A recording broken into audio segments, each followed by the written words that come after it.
How you doing, David? Yes, please. On the heavy camera.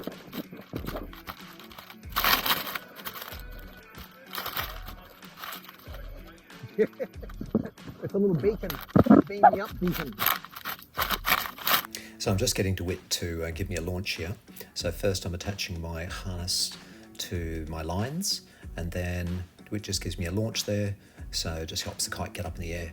So next step is getting down to the board, attaching the board to my little bungee rope, so it's a real leash actually. So then we walk out to the water, make sure we get out to a spot that's actually deep enough for the foil.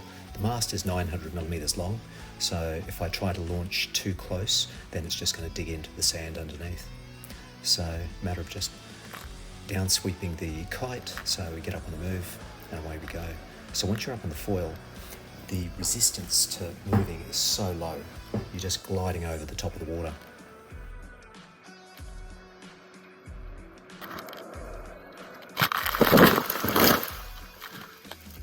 Controlled splash down there.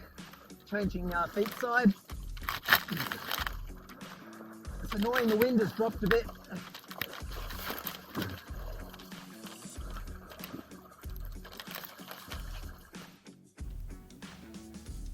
So just diving the kite again, just to generate some power to get back up on the board, back onto the water.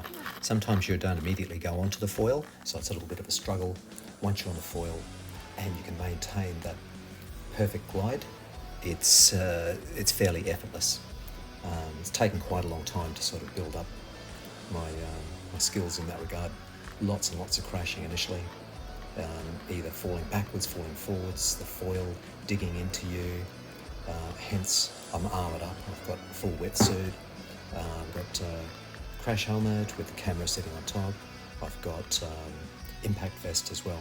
So just on that down view, we can see there's very little wake you can see behind the board, because the only thing that's in the water is the mast and the foil itself. So only on the occasional splashdown do you actually see a wake behind the board. And here we have Mitch. So he's on a wing foil, so displaying considerable skills. So he's really good at kite foiling as well. So I'm trying to get as close as I can to him without accidentally crashing into him, because I know he's going to be practicing doing these 360s. So I'm pretty impressed.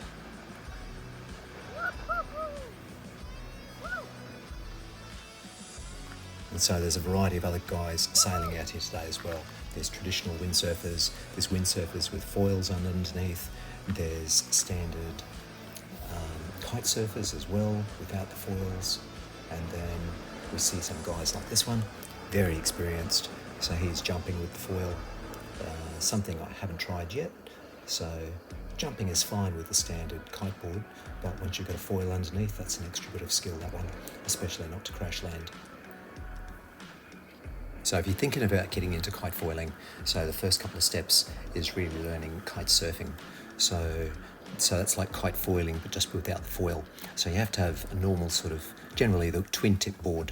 So it goes both directions. So you generally just put your feet in the foot straps and then off you go, left and right. The turns are different.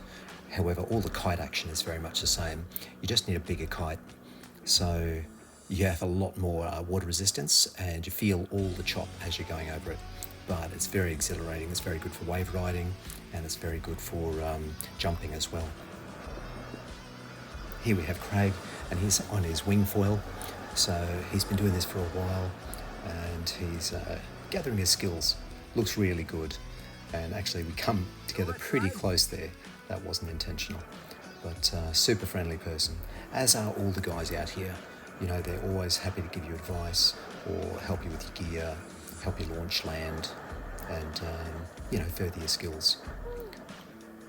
So with all of these activities, using the water, we've all got to start somewhere.